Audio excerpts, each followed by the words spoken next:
साथियों, आप सभी को नए साल की बहुत बहुत शुभकामनाएं।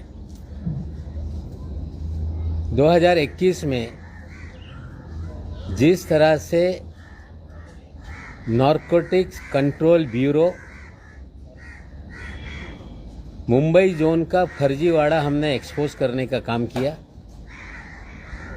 किस तरह से अधिकारी झूठे मामले बनाते थे, पब्लिसिटी के लिए लोगों को बुलाया जाता था और पब्लिसिटी करना और उगाही का खेल इस शहर में शुरू था। 2 अक्टूबर के क्रूज रेड के बाद केपी गोसावी का मामला हो, मनीष भानुशाली का मामला हो, किस तरह से झूठा मामला बनाया गया, 25 करोड़ की डील का मामला हो, हमने सारे सबूत लाकर लोगों के सामने रखने का काम किया। नतीजा ये निकला कि एनसीबी ने शुरुआत में बचाव करने का काम किया और फिर ऐलान किया गया कि एक विजिलेंस कमेटी का गठन किया गया है। 25 करोड़ की डील को लेके एसआईटी बनाई गई एनसीबी के भीतर, लेकिन इतनी सारी चीजों के बावजूद एनसीबी का फर्जीवाड़ा रुकने का नाम नहीं ले रहा है। अधिकारियों ने जिस तरह से बोगस केसेस बनाए, पंचों से ब्लैंक पेपर पे साइन लिए, झूठे मुकदमे में लोगों को उलझाने का काम किया और अब उन्हीं झूठों मुकदमों को ठीक करने के लिए वो लोग जो इनके अपने पंच जिनको इन्होंने बनाया था, उन्हीं को किस तरह से फोन करके बुलाया जाता है कि बैक डेट में पंचनामा सुधारो। उसकी 2 ऑडियो मैं आपको सुना रहा हूं, पहले सुन लो, फिर विस्तार से आगे बताऊंगा। पहला, कोई मैडी नाम का एक पंच है जो बाबू नाम का अधिकारी है, वो उसको फोन कर रहा है कि आप आओ, बैक डेट में पंचनामे पे दस्तखत करो।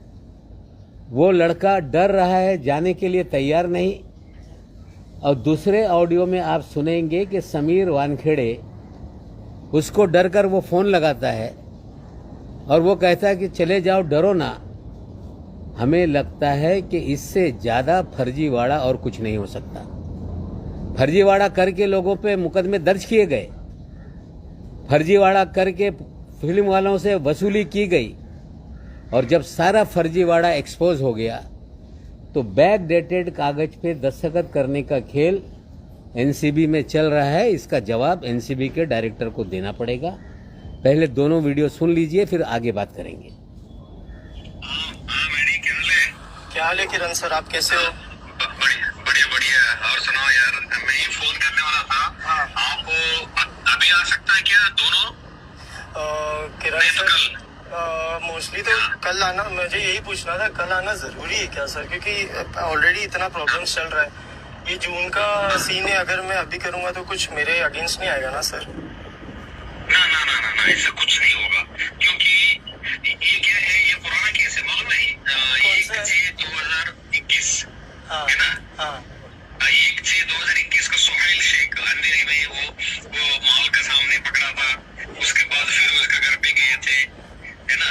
इधर 55 ग्राम, उधर 114 ग्राम एमडी मिला था। उसी केस में वो अपने कौन है, सीरी का अफसर, वो कांगन और आशीष रंजन, है ना सर? बस यही सर, मेरा वही मानना था कि ऑलरेडी ये सब चीजों को लेके प्रॉब्लम हो रही है और आगे तो नहीं होगी ना सर? ना, इसमें कुछ भी नहीं है। देखो, ऑलरेडी आप लोगों का पंचनामा बनाया था, उस टाइम आप लोगों का नाम थी दोनों का, ओके? इसमें कुछ नहीं है, मतलब ऑलरेडी नाम है उसमें।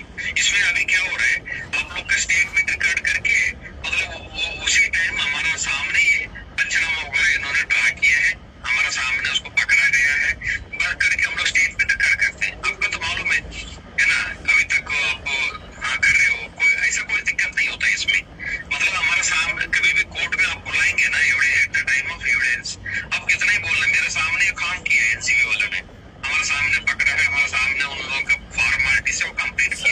हमेशा से सब सर ने, सुजीत सर, सब लोग ने इतना ही बोले थे कि कभी कोर्ट नहीं जाना पड़ेगा सर। नहीं, इसमें तो देखो कोर्ट कब जाना पड़ता है मालूम है, वो ट्रायल चालू वो गलत बोला एक्चुअली। एक बार पंच विटनेस बनने के बाद वो हमेशा एक बार कोर्ट तो जाना ही पड़ता है। पंचनामा मतलब हमारा सामने हुआ है, हमारा सामने एनसीबी स्टाफ ने ये काम किया है, इतना ही बोलना पड़ता है बस। वो तो अभी नहीं है, ट्रायल चालू होता है 3-4 साल के बाद, है ना, तभी। अच्छा, इसमें तो डरने की बात नहीं है ना, ऐसा बात नहीं है। तो मुझे समीर सर को कुछ बोलने की जरूरत नहीं ना, उनको तो पता ही रहेगा ना sir.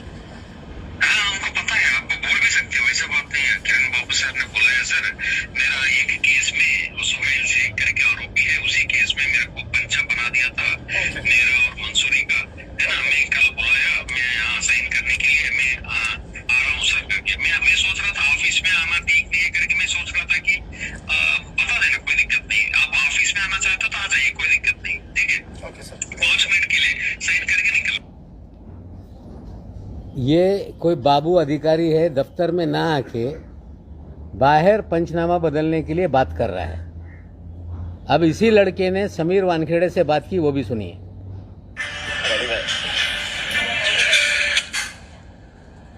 Hello sir. Sir, I just want to, sorry to call you so late sir. Sir, I just wanted to confirm कि किरण बाबू कल बुला रहे कुछ साइन करने के लिए सर, कोई जून 1 का मैटर। जाओ ना सर।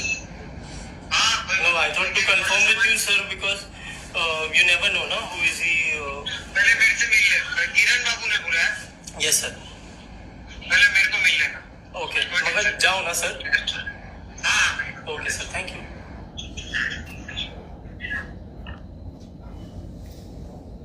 ये 2 ऑडियो मैंने आपको सुनाया, जिसमें मैडी नाम का कोई लड़का है, जिसे किरण बाबू नाम का अधिकारी है, कोई मामले में पंच था, उसे बुलाया जा रहा है कि पुराने डेट में आकर आप पंचनामा बदलो।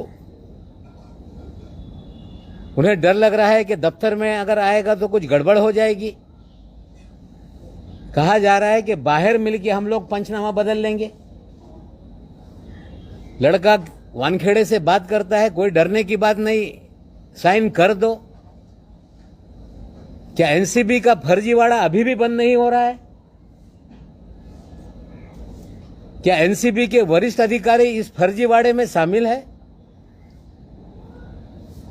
पिछले 1 साल से मुंबई शहर में फर्जीवाड़ा करके फर्जी मामले बनाए गए, हजारों करोड़ की वसूली की गई, हवाले के हमने सारे सबूत पेश करने का काम किया और एनसीबी ने कहा कि विजिलेंस जांच होगी। क्या हुआ विजिलेंस जांच का? एसआईटी का गठन किया गया, एसआईटी का क्या हुआ? क्या वसूली की खेल में क्या पूरा महकमा शामिल है क्या? और जब हमने फर्जीवाड़ा एक्सपोज करने का काम किया, अधिकारी के घर वाले हमारे खिलाफ कोर्ट में गए, मानहानि का दावा दायर किया, हमें बोलने से रोकने का प्रयास किया गया और हमने मानहानि के दावे में कोर्ट का आदर करते हुए वो सारे मामले कोर्ट के अलावा हम कहीं नहीं बोलेंगे। लेकिन उसी ऑर्डर में हमने स्पष्ट रूप से पूछा था कि अगर एनसीबी या केंद्रीय एजेंसियां कुछ गलत करेगी तो मुझे उस पर सवाल खड़ा करने का अधिकार है। ये मामला पंचनामा बदलने का है और हम पूछना चाहते हैं कि इस मामले को लेके डीजी एनसीबी क्या कार्रवाई करेगी बाबू पे, क्या कार्रवाई करेगी समीर वानखेड़े पे। हम पूछना चाहते हैं कि स्मगलर के जरिए पीआर एजेंसी लगाई जा रही है, ड्रग पेडलर के जरिए लाखों रुपया पीआर एजेंसी पे खर्च करके खबरों को प्लांट किया जा रहा है।